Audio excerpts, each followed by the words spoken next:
Labour MP for Burrow and Furness struck a stern attack against his party leader when he was asked what he would choose between starvation and supporting Jeremy Corbyn.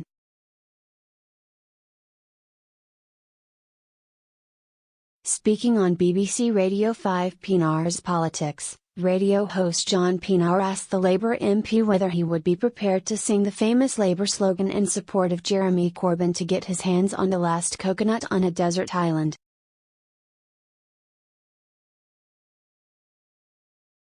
Mr Pienaar said, "There's one coconut left on the tree. To get a share they say you have to sing to Oh Jeremy Corbyn. Do you sing along, or would you choose to go hungry and take your chances on a passing ship?"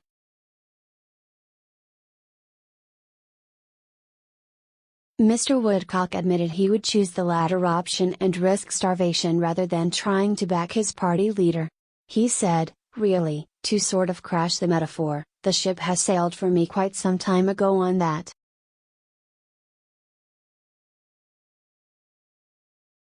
There is no point in me trying to get back into Jeremy Corbyn singing, at this stage. Labour's bitter divisions continue to rise over the party's confusing stance on Brexit.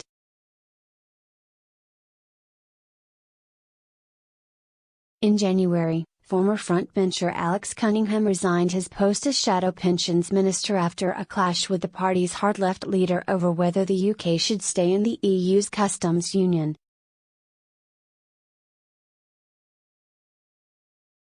Mr Cunningham was among 64 Labour MPs who ignored their leader's instruction to abstain in a Commons vote on the issue in December.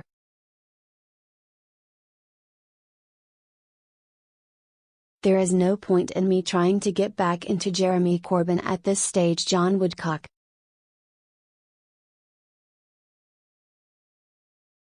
The Labour MPs backed an amendment to the government's EU withdrawal bill proposing continued membership of the customs union. In a statement, Mr Cunningham insisted his vote had been in the best interests of industry and jobs in his Stockton North constituency.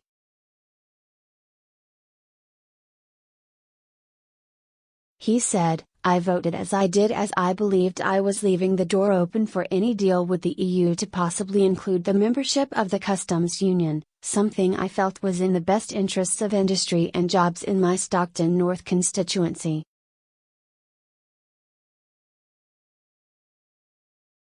After my constituents voted overwhelmingly to leave the EU, I saw it as my responsibility to support them in that decision and ensure I worked for the best possible outcome for them in terms of jobs and rights. That I will continue to do.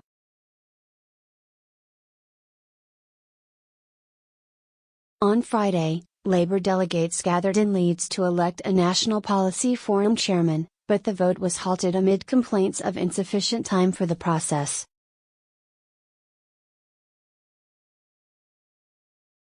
Veteran activist Anne Black was considered the favourite to beat Momentum-backed Andy Fox to replace former MP Anne Cryer as MPF chairwoman. Witnesses complain that supporters of hard-left movement Momentum urged the delay, fearing their preferred candidate would lose.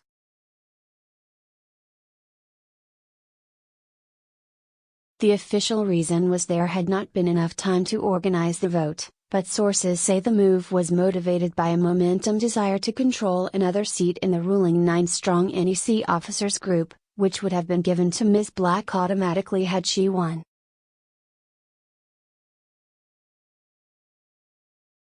One moderate MP said last night, "This morning symbolised the old-school male union bullying that is determined to keep Jeremy Corbyn's people in control, no matter how bad it looks to the outside world."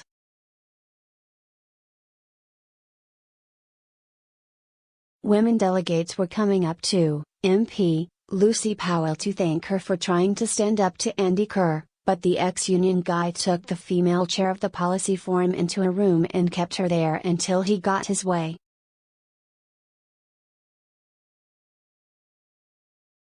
Related articles: Corbynites and Blairites as divided as ever, explosive new Labour M. Andrew Marr skewers Momentum chief on Labour infighting. Labour divided, embarrassment for Corbyn as frontbencher quits.